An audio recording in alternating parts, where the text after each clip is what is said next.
स्वागत है आप सभी का आपकी अपनी क्लासेस कन्फर्म क्लासेस में। नमस्कार, मैं हूं कन्फर्म क्लासेस से प्रिंस दुबे और रोज की तरह आज फिर लेके आ गया हूं आपके अपने एसएससी जीडी कांस्टेबल के लिए सिलेक्शन सीरीज।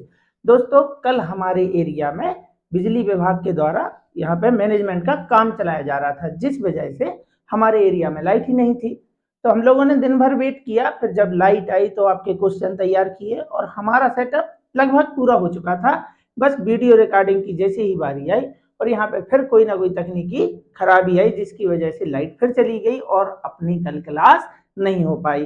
तो मैं तो वेट करता रहा कि यार थोड़ा हो जाए तो हो ही जाए आज की क्लास। आप लोग वेट कर रहे होंगे, आपका रिदम खराब नहीं होना चाहिए, लेकिन क्या करें, उतनी सुविधाएं नहीं हो पाई कि भाई यहाँ पे लाइट जल्दी आ जाए या कुछ भी, तो इस वजह से क्लास नहीं हो पाई थी। लेकिन कोई बात नहीं, आज हम फिर से कंटिन्यू करने जा रहे हैं और वो भी डबल धमाके के साथ, यानी कि काफी अच्छे क्वेश्चन आप तक पहुंचाने का प्रयास मैं इस सीरीज में कर रहा हूं। तो आज भी बेहतरीन क्वेश्चन है, आपको क्लास में अंत तक बने रहना है। सारे क्वेश्चन आपके लिए बहुत ही ज्यादा इंपॉर्टेंट हैं। तो चलिए फिर देखते हैं कि आज का पहला क्वेश्चन क्या होने वाला है। रवि ने 2 घंटे 24 मिनट में 24 किलोमीटर की दूरी तय करने का निर्णय लिया। आगे वह कुल दूरी का प्रारंभिक 1/3 भाग 8 किलोमीटर प्रति घंटे की गति से और शेष भाग किसी अन्य गति से तय करता है। और आपसे पूछा है 1/3 दूरी तय करने के बाद रवि की गति क्या थी। ठीक है ना। तो क्या है हमारा क्वेश्चन, देखो वो हमें बता रहा है कि टोटल जो दूरी कितनी है, टोटल दूरी है हमारी 24 किलोमीटर। 24 किलोमीटर है ना, 24 किलोमीटर जाना है, ऐसा उसने हमें बताया। अब वो बोल रहा है कि वह कुल दूरी का प्रारंभिक 1/3 भाग, यानी कि कुल दूरी कितनी है 24, 24 का 1/3 मतलब 1/3, 3 8 24, यानी कि यहां से लेके यहां तक ये 8 किलोमीटर, लगभग 8 किलोमीटर की दूरी तय कर रहा है। कितने की चाल से, 8 किलोमीटर प्रति घंटे की चाल से। 8 किलोमीटर जाना है 8 किलोमीटर प्रति घंटे की चाल से, तो 8 से 8 गया कितने बार, 1 घंटे, मतलब एक बार। तो 1 घंटे का समय तो उसको यही लग गया इस 1/3 यानी 8 किलोमीटर की दूरी को कवर करने में। अब हमारे पास जो दूरी बची है वह कितनी बची है, तो 24 में से हमने कितना कवर कर लिया है, 8, यानी कि शेष दूरी जो बची है वह बची है हमारी 16 किलोमीटर। अब 16 किलोमीटर जाना है। अब हमारे पास समय कितना बचा है, समय कितना बचा है, तो टोटल जो समय था उसने बताया था वह समय था 2 घंटे 24 मिनट।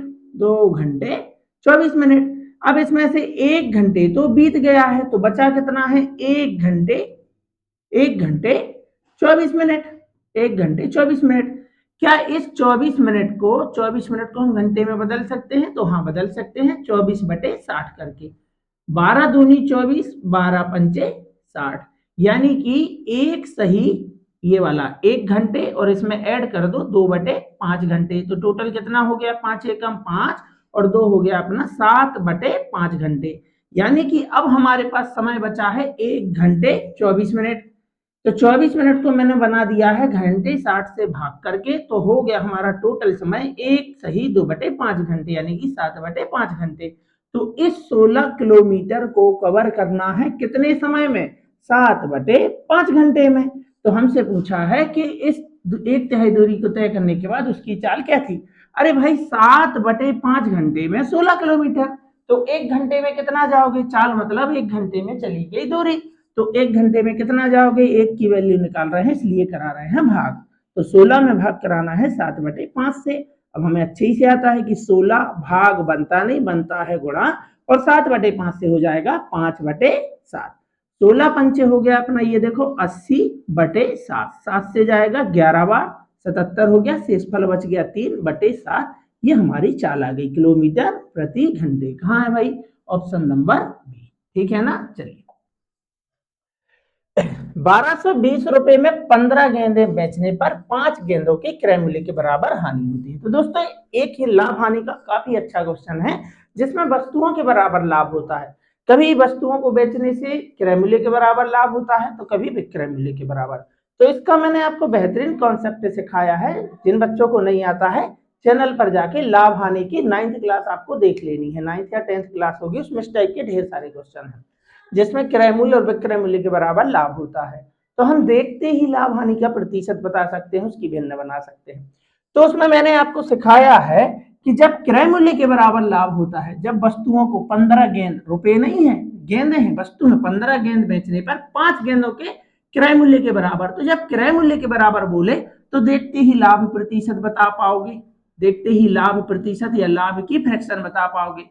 यानी कि 5, ये जो 5 गेंदों के क्रय मूल्य के बराबर, इस 5 को ऊपर लिख दो, जितनी आप बेच रहे हो या खरीद रहे हो उसको नीचे लिख दो। 5 एका 5 तिया 15, ये हमारी लाभ प्रतिशत की फ्रैक्शन बन गई, और हमें फ्रैक्शन ही चाहिए था। तो लाभ प्रतिशत की फ्रैक्शन आ गई, यानी कि ये तो हो गया लाभ मिलता किस पे है, 1 रुपए का लाभ हुआ है किस पर, 3 पर। तो लाभ हानि की गणना होती है क्रय मूल्य पर, तो ये हमारा क्रय मूल्य है। 3 की वस्तु 1 की लाभ पर नहीं, सॉरी ये तो हानि पर बेच रहा है, तो हानि निकल आएगी, लाभ पर नहीं है, ये तो हानि पर है, यानी कि तो क्या निकल आएगा, हानि।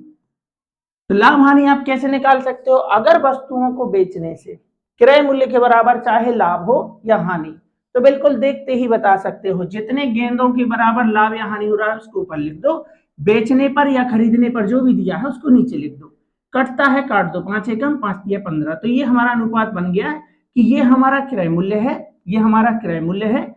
3 की वस्तु 1 की हानि पर बेचोगे तो कितने में बेचोगे, 2 में, तो ये हमारा विक्रय मूल्य आ गया। और अगर आपसे लाभ या हानि प्रतिशत पूछे तो 1/3 मतलब 33 सही 1/3% की हानि आ गई देखते ही। लेकिन अभी ये नहीं पूछा है, अभी हमसे क्या पूछ रहा है, क्रय मूल्य। तो क्या है, देखो 2 क्या आ गया अपना विक्रय मूल्य, 3 की वस्तु 1 की हानि पर बेचोगे, 2 के 2 रुपए में बेचोगे। उनके हिसाब से कितने में बेचा है, उनके हिसाब से बेचा है 1220 में, अपने हिसाब से कितने में बेचा है, 2 में। चाहिए क्या, क्रय मूल्य, तो क्रय मूल्य निकाल लो, क्रय मूल्य है 3, 2 से जाएगा, 2 ही 6 12, 2 एकम 0 की 0, यानी कि अपना 61 3 एकम 3 3 18 1830 रुपए आ गया। सर ये तो है ही नहीं ऑप्शन में, अरे भाई कैसे होगा ऑप्शन में, क्योंकि ये कितनी वस्तुओं का है, 15 गेंदें आपने बेची है तो 15 खरीदी भी तो होंगी, तो ये 15 गेंदों का है, 15 गेंदों का तो सवाल ही है। तो 15 गेंदें कितने रुपए की हैं, 1830 रुपए की। तो हमसे तो एक गेंद का पूछा है, एक की वैल्यू निकालते हैं तब कराते हैं भाग, यानी नीचे लिखना है आपको 15, 15 से जाएगा, 15 एकम बच गया 3 33, 15 दूनी 30, फिर से 2 3 बच गया 30, 15 दूनी 30, आंसर है 122।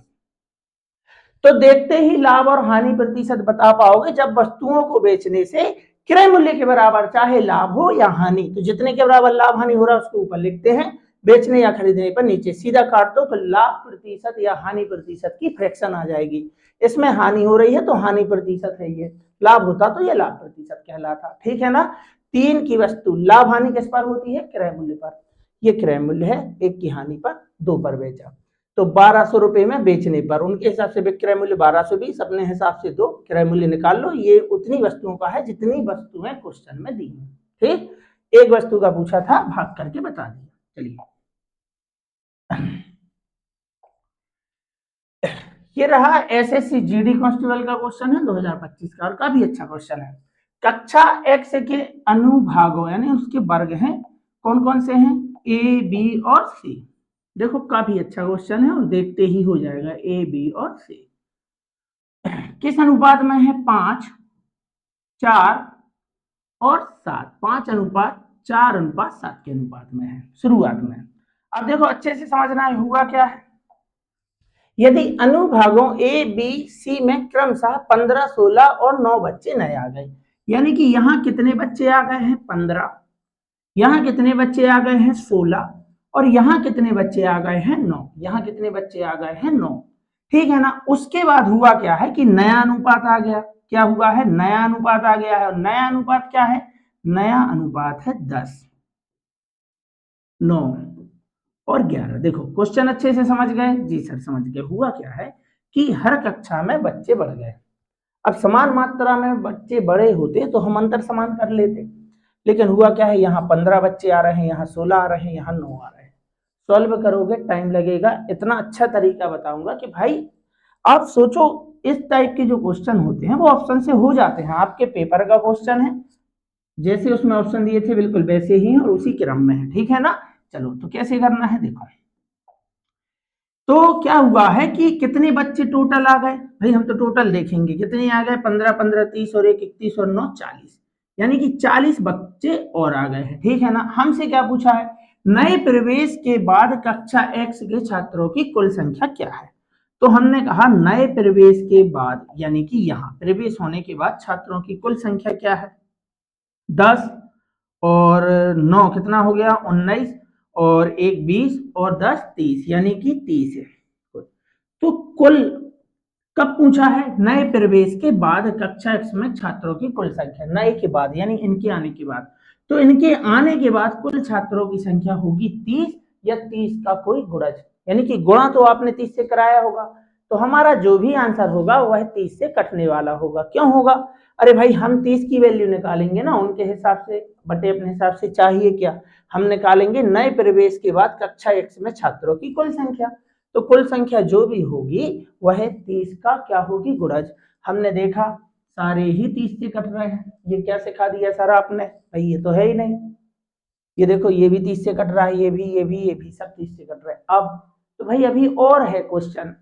तो जब प्रवेश नहीं दिया था, जब प्रवेश नहीं दिया था यानी कि ये जब 40 बच्चे नहीं आए थे, तब संख्या कितने से कट रही थी, तब संख्या कितने से कट रही थी, 7 4 11 11 और 5 16, यानी कि उसके पहले संख्या कटनी थी 16 से। तो अब हम जाएंगे हिट एंड ट्राई मेथड के साथ। वो क्या होता है सर, यानी कि अगर नए प्रवेश के बाद बच्चों की संख्या 90 है तो वह 30 से कटनी चाहिए, और इसके पहले जब ये 40 बच्चे नहीं आए थे, ये 15 16 31 9 40 बच्चे नहीं आए थे, तो 90 में से 40 जाएगा, कितना बचा 50। तो ये जो 50 है इसके पहले वाले कुल अनुपात से कटना चाहिए, यानी किससे 16 से। क्या 16 से 50 कटता है, तो नहीं कटता है। इसमें से भी 40 निकाल दो, इसमें से 40 निकाल दो, कितना बचा 80। क्या 80 16 से कटता है, हाँ कटता है, यही हमारा आंसर है। यहाँ चेक करो, क्या इसमें से जब ये 40 बच्चे नहीं आए थे, आ गए, उसके बाद का पूछा है नए प्रवेश के बाद कुल बच्चों की संख्या अगर 210 है तो 30 से कटना चाहिए, कट रहा है। तो जब प्रवेश नहीं हुआ था यानी जब ये 40 बच्चे नहीं आए थे, तब कितना था, तब था यहाँ 170। क्या 170 16 से कटता है, नहीं कटता है। 150 में से 40 निकाल के देखो क्या बचा 110। क्या 110 16 से कटता है, आप कहेंगे नहीं, तो उस हिसाब से आंसर हुआ ऑप्शन नंबर बी। कहानी बड़ी है लेकिन देखो कॉन्सेप्ट कितना बढ़िया है, सॉल्व करना ही नहीं था। यानी कि प्रवेश के बाद अनुपात हो गया है कुल 30, तो प्रवेश के बाद 30 से घटना चाहिए, और प्रवेश के पहले अनुपात था 16, तो प्रवेश के पहले करना चाहिए 16 से। तो प्रवेश कितने बच्चों का हुआ है 40, यानी जब 40 बच्चे नहीं आए थे तो 50 थे। क्या 50 16 से कटता है, नहीं कटता है। 120 जब 40 नहीं आए थे तो 80 थे, 80 16 से कटता है, हाँ यही हमारा आंसर है। ठीक है ना। तो आपके एसएससी जीडी 2025 का क्वेश्चन है, काफी अच्छा क्वेश्चन है, इससे अच्छा सॉल्यूशन कहीं नहीं है इसका। चलिए, लोहे से बने 9 सेंटीमीटर भुजा वाले एक घन को पिघलाकर 8 छोटे छोटे घन बनाए जाते हैं। तो जब हम किसी वस्तु को पिघलाते हैं और कोई नई चीज बनाते हैं, तो क्या किसकी जरूरत पड़ती है, आयतन की। पिघलाओगे तो पूरा मटेरियल काम आएगा ना, तो पूरा मटेरियल धारिता क्या होता है, आयतन। तो जिसको पिघलाते हैं उसका आयतन चाहिए। तो लोहे से बने 9 सेंटीमीटर भुजा वाले एक घन, तो घन का आयतन क्या होता है, आधार का क्षेत्रफल गुणा ऊंचाई। आधार पे क्या बना है, वर्ग, तो वर्ग का क्षेत्रफल भुजा गुणित भुजा, और ऊंचाई भी होती है भुजा, यानी कि भुजा का 3 बार गुणा कराना है। तो लो भाई, एक घन का आयतन हो गया, तो घन का आयतन हो गया 9 गुणा 9 गुणा 9। इसको पिघलाकर एक और घन बनाया है, एक और क्या बोला उसने, तो 8 छोटे घन बनाए जाते हैं। तो घन बनाया है तो घन का आयतन जो बनाते हैं उसका आयतन भी मालूम होना चाहिए। तो एक छोटा घन बनाया है तो उस घन का आयतन x गुणा x, और इसी में गुणा हो जाता है जिसकी आपको संख्या, तो छोटे घनों की संख्या मतलब n, छोटे घनों की संख्या बनाया क्या है, इसको पिघला के ये बनाया है, तो जिसकी संख्या निकालनी होती है उसके साथ लगाते हैं n। अब मतलब नंबर, यही नंबर हमें दे रखा है कि ऐसे ऐसे कितने घन हैं, ऐसे ऐसे कितने घन हैं, ऐसे ऐसे 8 घन हैं, ऐसा उसने हमें बता दिया है। अब क्या करना है, अब ये करना है कि भाई हमें तो x की वैल्यू बतानी है, यानी कि हम यहाँ पे लिखेंगे ये अपना 9 गुणा 9 गुणा 9, और नीचे आ जाएगा अपना ये 8 और सामने आ गया है x क्यूब यानी कि 3 की पावर। तो जैसे ही आप ये 3 की पावर हटाओगे तो यहां आ जाएगा घनमूल का सिंबल, यानी इसमें से पूर्ण घन संख्याएं बाहर जाएंगी। तो 9 9 9 3 बार है तो एक बार 9 बाहर जाएगा।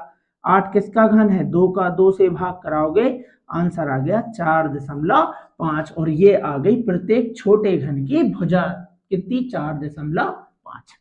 यानी जो बनाते हैं और जो मतलब जो आप पिघला रहे हो उसका आयतन, जो बना रहे हो उसका आयतन। संख्या किसकी दी है? छोटे वाली की दी है ना, तो इसका छोटी वाली संख्या इसी के साथ लिख दो।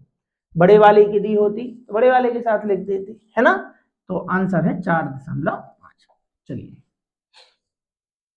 12 कुर्सियां और 6 मेजें 12,600 रुपए में खरीदी गई।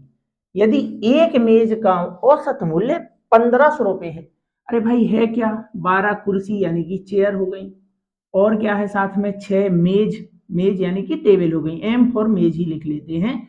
सभी का मूल्य दे रखा है 12,600। आसान सा क्वेश्चन है।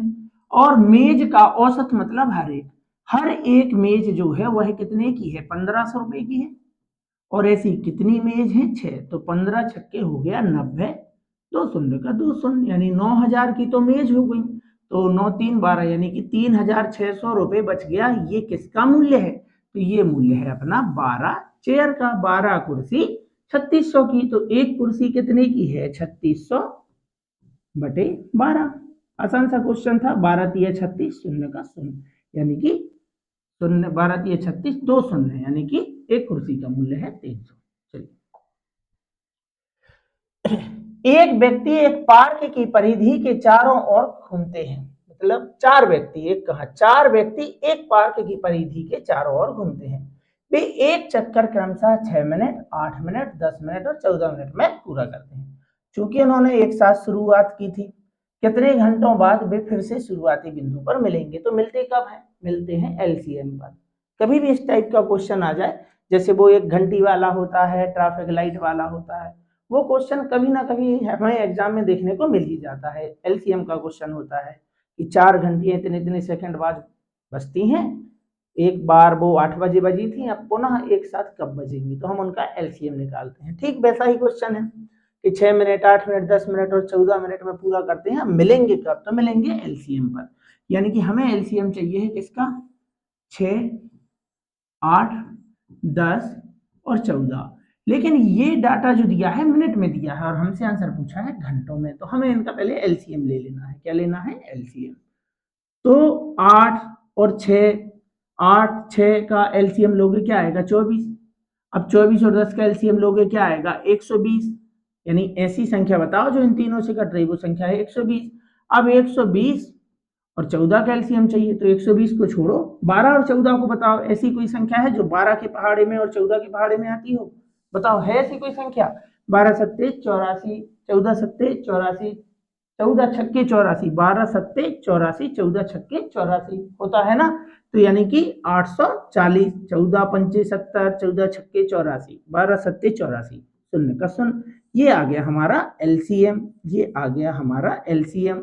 लेकिन ये आया है मिनट में और हमें बात बतानी है घंटों में। तो 840 मिनट को घंटे में बदलना है, 60 से भाग करा दो। शून्य से शून्य जाएगा, 6 से जाएगा, 6 एकम 6, 6 चौको 24, यानी कि 14 घंटे हमारा आंसर हो जाएगा। चलिए, पात्र x और y में अम्ल और जल का अनुपात क्रमशः 3:7 है और 1:3 है।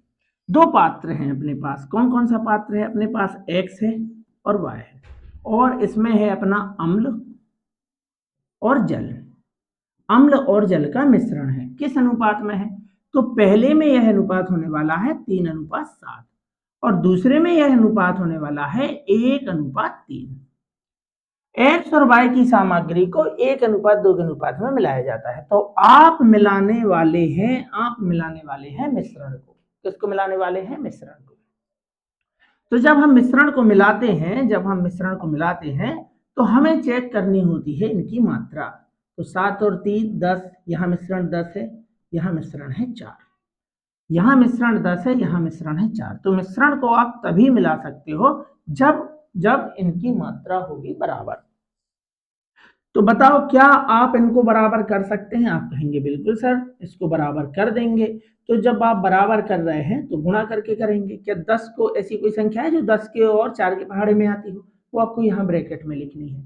यानी कि वह संख्या 10 चौके 40 और 4 धाम नहीं नहीं भाई 40 क्यों बनाएंगे, हम तो 20 बनाएंगे। 10 दूनी 20 और 4 पंचे 20, यानी हो गया बराबर। देखो 10 दूनी 20 4 पंचे 20, पूरी लाइन में गुणा कराना है, हो गया बराबर। तो बराबर हो गया, सिर्फ आपने लिख दिया, समझो हो गया। अब उसके बाद मिलाना किस में है? 1:2 के अनुपात में। तो जिस अनुपात में मिलाना है उसका भी आपको गुणा करा देना है। 1 और यहाँ 2, 1 और यहाँ 2। अब जो चीज आपने, जो संख्या आपने ब्रैकेट में लिखी है, अगर ये कटती है तो काट दो। 2 से 2 देखो कट गया। इस 2 से आप 10 को नहीं काट सकते, इसलिए मैंने ये डाटा लिखा ब्रैकेट में। शुरुआत से समझो। 2 प्रकार के मिश्रण मिलाना है, बोलो हाँ। मिश्रण मिलाना है तो पहले मिश्रण की मात्रा आपको बराबर करनी है। यहाँ 10 है, यहाँ 4 है। ऐसी कोई संख्या है जो 10 से और 4 दोनों के पहाड़ी में आती हो तो 40 भी है ना, 60 भी हो जाएगी। लेकिन भाई छोटी से छोटी संख्या तो 10 दूनी 20 4 पंचे 20, हो गया बराबर। बराबर हो गया। अब मिलाना है, किस अनुपात में मिलाना है? 1:2। तो ऊपर 1 का गुणा, नीचे 2 का गुणा। 2 से 2 ये ब्रैकेट वाली संख्या आपस में कटती है, काट दो। जो मूल संख्या है उसको मत काटना। अब ऊपर कराना है 1 का गुणा, तो 3 और 7 ही आएगा। अब नीचे कराना है, नीचे क्या बचा? सिर्फ 5, तो 5 का गुणा कराओगे, यानी ये लाइन काट दो। 5 एकम 5 इसमें गुणा करा रहे हैं, और 5 तिया 15, तो नए अनुपात आ गए, इससे लेना देना नहीं है। तो बस आपको सिर्फ मिलाना था, मिलाने का पूछा है, मिला दो। 5 और 3 कितना हो गया? 8 हो गया। और 15 और 7 कितना हो गया? 15 और 7 हो गया 22। कटता है तो काट दो। 2 चौके 8 हो गया, 2 से जाएगा अपना ये 11 बार। तो अनुपात आ गया है तीसरे मिश्रण में 4:11। अब हमसे कहा है जिसमें अम्ल और जल का अनुपात A B है, तो ये हमारा A हो गया और ये B हो गया। बस ये अम्ल है और ये जल है। तीसरा अनुपात यानी A की वैल्यू 4 है, B की वैल्यू 11 है। और तो हमसे पूछा है B धन A, मतलब इन दोनों को जोड़ दो। 11 और 4 कितना हो गया? 15। और B माइनस A बटे में, तो 11 में से 4 जाएगा, यहाँ कितना आएगा? 7, 7 आ जाएगा, यानी आंसर हो जाएगा 15/7, ऑप्शन नंबर ए।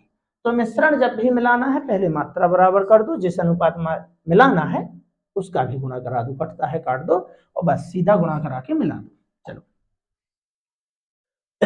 एक आयत की लंबाई 40% बढ़ जाती है। तो देखो अभी तक आपने कितने क्वेश्चन सॉल्व किए हैं, जरूर कमेंट बॉक्स में बताना है। बताया करो कि हाँ सर अभी तक हमने सारे क्वेश्चन कर लिए हैं।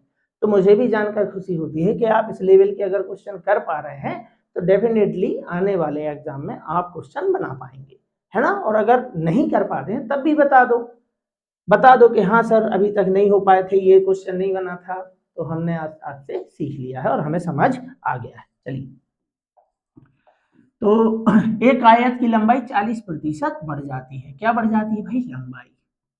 40% का मतलब होता है 2/5, मालूम ही होगा आपको। 40% का मतलब होता है 2/5, यानी लंबाई अगर 5 थी तो 2 बढ़ गई है, यानी लंबाई हो गई है 7। ठीक। और चौड़ाई के बारे में भी बता रहे हैं कि चौड़ाई भी क्या करती है? 20% बढ़ जाती है। चौड़ाई 20% का मतलब होता है 1/5, यानी 5 से बढ़ के हो गई है 6। यहां लिख दो 5 से हो गई 6। ये लो, क्या पूछा है? क्षेत्रफल में कितने प्रतिशत परिवर्तन होगा? अरे भाई वैसे देखा जाए तो क्रमागत वृद्धि है, लेकिन आप इस तरीके से लिख सकते हैं, क्षेत्रफल क्या होता है? लंबाई गुणा चौड़ाई। 5 25, पहले क्षेत्रफल 25 था, 7 42, आज 42 है। तो कितना बढ़ गया क्षेत्रफल? अरे भाई 17 से क्षेत्रफल बढ़ गया है। यही बात आपको प्रतिशत में बता दी है। 17 से बढ़ गया है, पहले कितना था? 25, 25 में 17 की वृद्धि हो गई, बन गई भिन्न। बनाना है प्रतिशत, गुणा करा दीजिए 100 का। 25 एकम, 25 चौके 100, 17 चौके 68। चलिए, एक ट्रक 120 किलोमीटर प्रति घंटे की गति से 100 किलोमीटर की दूरी पर एक डिपो तक जाता है और 80 किलोमीटर प्रति घंटे की गति से 100 किलोमीटर वापस आता है। औसत गति ज्ञात कीजिए। अब 100 ही जाता है और 100 ही वापस आता है ना। तो 100 जाना है, 100 आना है, 120 से गया है, 80 से गया है। अब बहुत से बच्चे क्या करेंगे कि 100 से गया है, 100 किलोमीटर गया है, 120 की चाल से जो भी आएगा फ्रैक्शन में आएगा। 100 किलोमीटर वापस आया है, 80 की चाल से, है ना। फिर यहाँ से समय निकालेंगे, फिर जो समय आएगा 100 200 में भाग कराएंगे। तो मैं आपको बता देता हूँ कि कभी भी वो जानबूझकर ऐसी चाल देता है। देखो मतलब कितनी दूरी जाना है, 100 किलोमीटर, किससे 120 से, कहाँ कट रहा है। 100 किलोमीटर आना है, किससे 80 से, कहाँ कट रहा है। तो बच्चे कई बार कैलकुलेशन में फंस जाते हैं, भिन्न में संख्या आती है, फिर भिन्नों को जोड़ने में लग जाते हैं, तो टाइम बर्बाद हो जाता है।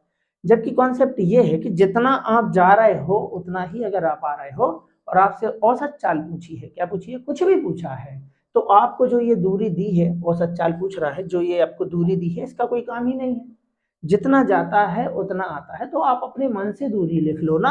मन से मतलब कैसे, यानी कि इस 100 का कोई काम नहीं। आपसे पूछा क्या है, औसत गति। देखो औसत गति 120 की चाल से गया है और 80 की चाल से आया है, तो हम 100 क्यों भाई, कितना भी जा सकते हैं। तो इनका ले लो आप एलसीएम, तो एलसीएम हो जाएगा 240, ठीक है ना। 120 से जाएगा तो 2 घंटे लगेंगे, 80 से आएगा तो 3 घंटे लगेंगे। ये किलोमीटर प्रति घंटे में थी, तो दूरी आएगी अपनी किलोमीटर में, समय आएगा घंटे में। तो आने जाने में लग गया 5 घंटे, जबकि 240 गया है, जितना गया है उतना ही आया है। 240 240 कितना हो गया, 480, 480 किलोमीटर हो गया, हाँ हो गया।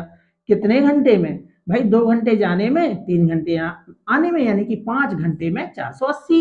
तो औसत मतलब होता है हर एक की वैल्यू। अगर जितनी दूरी गया है उतनी ही आया है, तो उनकी दूरी लिखने की जरूरत ही नहीं है। जानबूझ के ऐसी दूरी देगा जो कटती ही नहीं है। तो आप अपने मन से यानी एलसीएम लेके कर लो ना, जैसे कार्य समय करते हैं। 5 घंटे में 480, तो 1 घंटे में कितना, 480 बटे 5, 5 से जाएगा, 5 नाम 45, 5 छक्के 30, 96 किलोमीटर प्रति घंटे, है ना। तो जब आने जाने की दूरी समान होती है,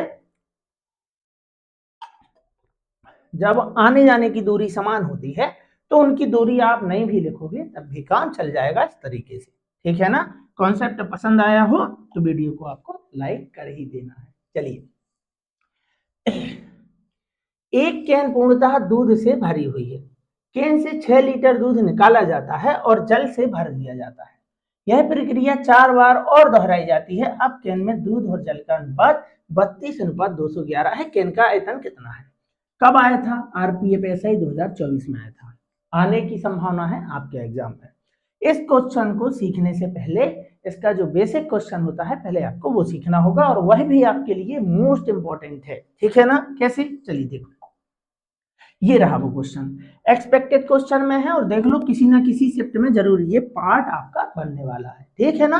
अब वो शिफ्ट किसकी है तो वो ये मैं नहीं बता सकता, कि इतने भी बड़े अंतरामी थोड़ी है ना कि कौन सी शिफ्ट में कौन सा आएगा, आएगा जरूर, ठीक है। चलिए, एक पहले ये सीख लो, फिर इसके पहले वाला सीखेंगे, ठीक है ना। अच्छा क्वेश्चन है, 128 लीटर दूध से एक कंटेनर भरा हुआ है, उसमें से 1/4 भाग दूध निकालकर उतना ही पानी डाल दिया जाता है, और यह प्रक्रिया 2 बार और की जाती है। तो कैसे करते हैं, सबसे पहले आपको उठाना होता है भिन्न को। भिन्न कितनी है, 1/4। उसने कहा उसमें से, किसमें से, कंटेनर में से, और कंटेनर में क्या भरा है, शुद्ध दूध, शुद्ध बिल्कुल।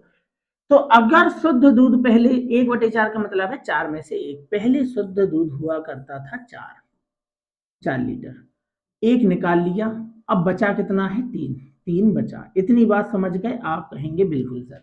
अब क्या करना है, आपको यहां लिखना है पहले और यहां लिखना है बाद, समझना अच्छे से।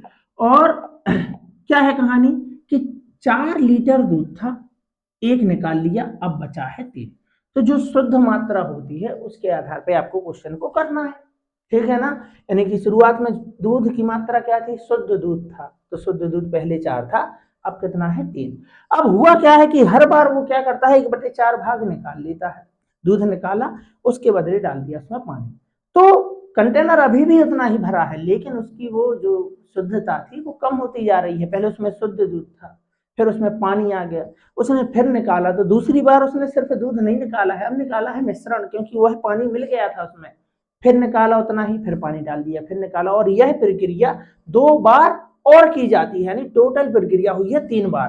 तो जितने बार प्रक्रिया हुई है ये संख्या आपको उतनी बार लिख लेना है, उतनी बार ये अनुपात लिख देना है। तो हुआ क्या है, 4 में से 1 निकाल लिया, बच गया है 3। पहले 4 था, बाद में 3 बचा है, और यह प्रक्रिया 2 बार और, तो 2 बार और आपको यही अनुपात लिख देना है, क्योंकि बात हो रही है क्रमागत तरीके से, उसमें देखो क्रमागत तरीके से बेईमानी हो रही है, तो हमने लिख दिया। और सीधा सीधा आपको गुणा करा देना है, 4 का 3 बार गुणा कराओगे तो यहाँ आ जाएगा 64, 3 का 3 बार गुणा कराओगे यहाँ जाएगा देखो 27, यानी कि पहले शुद्ध दूध हुआ करता था 64, और अब हमने पानी मिला मिला के शुद्ध दूध की मात्रा बचने दी है सिर्फ 27। तो अब मैं आपसे पूछता हूं कि 64 था दूध, 27 बचा, बाकी क्या है, ये बाकी बचा है देखो 37। ये 37 क्या है, तो आप कहेंगे सर ये है क्या है, अपना पानी की मात्रा है। बात को समझे ना, तो बस हमसे पूछिए नए मिश्रण में पानी की मात्रा ज्ञात कीजिए। उनके हिसाब से शुद्ध दूध था 128 लीटर, अपने हिसाब से शुद्ध दूध था शुरुआत में, ये पहले ये है शुद्ध दूध, बाद में तो इतना बचा ना, अपने हिसाब से था 64। चाहिए क्या है, चाहिए है पानी की मात्रा यानी कि 37। 64 से जाएगा अपना ये 2 बार, 37 दूनी होता है 74, ठीक है ना। तो ये था कॉन्सेप्ट, जब हम शुद्ध मात्रा उसमें से निकाल के बदले में कुछ और मिलाते जाते हैं, इस तरीके से करना है। उसने बोला है 2 बार और, एक बार पहले प्रक्रिया हो चुकी थी, 2 बार और, तो टोटल 3 बार, जितने बार होती है उतने बार लिखना होता है। अब आ जाओ इस क्वेश्चन पे जो आपके आरपीएफ एसआई 2024 में पूछा था, और अब पूछा जाएगा आपके जीडी में, ठीक है ना। चलिए, एक कैन पूर्णतः दूध से भरी हुई है, कैन से 6 लीटर दूध निकाला जाता है और जल से भर दिया जाता है।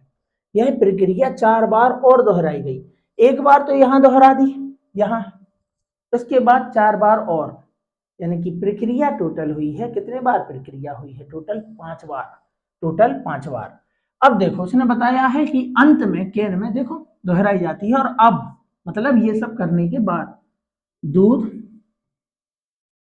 और जल का जो अनुपात दे रखा है वह दे रखा है 32 अनुपात 211, 32 अनुपात 211। तो मैं आपसे पूछता हूं, हम तो ये क्वेश्चन कैसे करते थे, देखो पहले और बाद, और सिर्फ किसकी मात्रा लिखते हैं, दूध की, किसकी मात्रा लिखते हैं दोनों जगह, दूध की। अगर ये प्रक्रिया 3 बार की जाती है तो यहां घन आता है, देखो 3 का 3 बार गुणा घन, यानी कि 27 क्या है, 3 के ऊपर 3 की पावर। यहां आ जाओ, ये जो अभी दूध है, अब मतलब मिलावट के बाद, पहले कितना था दूध, आपसे पूछ रहे हैं पहले कितना था, हम लिख रहे हैं सिर्फ और सिर्फ दूध की मात्रा। अगर सोचा जाए कि सिर्फ और सिर्फ दूध की मात्रा, पहले और बाद, पहले और बाद, तो बाद में, अब मतलब बाद में दूध बचा है देखो 32, पहले कितना था कैसे मालूम करें, अरे तो भाई जो ये पानी बन गया है 211 जो ये पानी बन गया है, पानी, ये पानी आया किसके बदले है, दूध के बदले, यानी कि जब ये पानी नहीं मिलाया गया था तो ये जो 211 आया है ये दूध के बदले ही आया है, यानी ये जो 211 लीटर आज पानी है पहले यही दूध हुआ करता था, तो 32 और 211 यानी कि पहले शुद्ध दूध की मात्रा थी 243। देख लो यहाँ पे देख लो, कॉन्सेप्ट समझो भाई। देखो 64 से दूध बचा है 27, यानी कि ये 37 क्या है, पानी। तो जो पानी है वो पहले क्या हुआ करता था, दूध, क्योंकि हमने बार बार निकाल के उसमें क्या मिला दिया है, पानी। तो जल का अनुपात क्या है, 211। ये जो 211 आज जल है, पहले क्या था, पहले मतलब आज जल है तो पहले क्या था, दूध था। तो 211 जब ये अभी जल है मतलब पानी है, पहले जब ये नहीं मिलाया था तो 243 हमारा शुद्ध दूध था, उसके बदले हमने पानी मिला के 211 लीटर पानी मिला दिया, और अब मात्रा बचनी दी है 32। यह प्रक्रिया कितने बार हुई है, यह प्रक्रिया कितने बार हुई है, तो आप कहेंगे सर यह प्रक्रिया हुई है टोटल 5 बार। तो ये जो संख्या है किसी ना किसी की 5 की पावर होगी, है ना, 5 की घात करने पे आएगी ये संख्या। क्यों, जब 3 बार मिलाया था तो देखो 4 पे 3 की घात 64 आया कि नहीं, 3 बार मिलाया, 3 पे 3 की घात क्या आया है, 27। ठीक वैसे ही 5 बार मिलाया है तो ये 5 की पावर करने पे आएगा, तो 32 होता है 2 के ऊपर 5 की पावर, ये आपको मालूम करना है। 243 होता है 3 के ऊपर 5 की पावर, ठीक है ना, हल करके आप देख सकते हैं इस तरीके से। तो 243 होता है 3 के ऊपर 5 की घात, 2 के ऊपर 5 की घात। तो ये मिल गया हमें अनुपात, ये मिल गई हमें भिन्न, कि पहले दूध की मात्रा हुआ करती थी 3 और आज बची है 2, तो मतलब आपने हर बार कितना पानी मिलाया है? 1। हर बार कितना दूध निकाला है? 1। जितना निकाला है उतना ही तो आप मतलब पानी डालते थे, तो निकाले गए की मात्रा है 1। कैसे आ गई है? 243 क्या है? 3 के ऊपर 5 की पावर। 32 क्या है? 2 के ऊपर 5 की पावर। तो 3 था, 1 आपने निकाल लिया, बचा कितना? 1 आपने निकाल लिया, बचा कितना? 2। तो उनके हिसाब से निकाला है 6, अपने हिसाब से निकाला है 1। कैन का आयतन कितना है? अरे भाई कैन का आयतन उतना ही है जितना आपने मतलब जितना उसमें पहले था। तो पहले कितना था उसमें दूध? 3 ही था। 18 ऑप्शन नंबर सी हमारा आंसर है। कॉन्सेप्ट अच्छा है, समझाने में भले टाइम लगा है, लेकिन आप देखो इसका सॉल्यूशन काफी बढ़िया है। 1-2 बार प्रैक्टिस करोगे, एक अच्छा क्वेश्चन आज आप सीख जाओगे। ठीक है ना? चलिए, ये हमने कर ही लिया है। किसी राशि का साधारण ब्याज उसका 64/81 भाग है, यानी कि यह है अपना साधारण ब्याज, साधारण ब्याज। और ये है अपना क्या है? किसका? राशि का। राशि क्या होती है? मूलधन। राशि का, किसी राशि का साधारण ब्याज। ब्याज किस पे मिलता है? मूलधन पर। मूलधन राशि का, तो जो का बोलता है नीचे वाली संख्या वही होती है, यानी मूलधन है 81 और साधारण ब्याज है 64। क्या पूछा है? यदि समय तथा दर का संख्यात्मक मान समान हो तो दर क्या है? तो देखो, ब्याज कितना मिला? 64। किस पे मिलता है ब्याज? ब्याज मिलता है मूलधन पे। तो 81, 81 पर 64 ब्याज मिला। दर बतानी है, बन गई भिन्न, बनाना है प्रतिशत, गुणा करा दो 100 का। चाहे दर पूछे या समय पूछे। क्यों? क्योंकि दर और समय का संख्यात्मक मान समान है, यानी दर अगर 10% है तो समय भी 10 वर्ष है। अगर दर 5% है तो समय भी 5 वर्ष है, क्योंकि दर और समय का संख्या जो है वह समान है। तो हमेशा कैसे निकालोगे? हमेशा दर ही निकाल लो, क्योंकि जो दर है वही तो समय है, जो समय है वही तो दर है। 64 रुपए का ब्याज मिला, किस पे मिला? 81 पे। ब्याज मिलता है मूलधन पर। बन गई भिन्न, बनाना है प्रतिशत, गुणा कराओ 100। जब भी दर और समय का संख्यात्मक मान समान हो, इस तरीके से लिख के सिर्फ अंडर रूट लगा देना बस। तो 64 का वर्गमूल क्या है? 8। 81 का वर्गमूल क्या है? 9। मतलब 64 किसका वर्ग है? 8 का। वर्गमूल से बाहर निकालो, ये 9 का, और ये 100 किसका है? 10 का। बस हल कर दो, आपका दर और समय दोनों आ गया।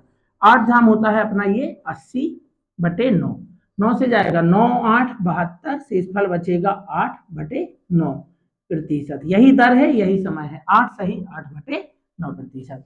तो देखो, एक्सपेक्टेड क्वेश्चन है, जरूर आपके एग्जाम का पार्ट बनेगा। मोस्ट आईएमपी टिक करके इसे आपको आज सीख लेना है और कॉपी में नोट डाउन कर लेना है। तो कमेंट बॉक्स में जरूर आपको बताना है कि कैसे लगे आपको आज के क्वेश्चन, और क्या आज आपने कुछ नया सीखा है ना। तो करते रहिए मेहनत। रेगुलर बोलते बोलते अब थोड़ी सी गले में प्रॉब्लम हो रही है, और वैसे भी हमारे क्वेश्चन हो गए हैं। तो बढ़िया तरीके से मेहनत करिए, आने वाले समय में जरूर आप एग्जाम में अच्छा स्कोर करेंगे और निश्चित रूप से सफल होंगे। तो चलिए फिर मिलते हैं किसी और अगली क्लास में। तब तक के लिए आप सभी का बहुत बहुत धन्यवाद।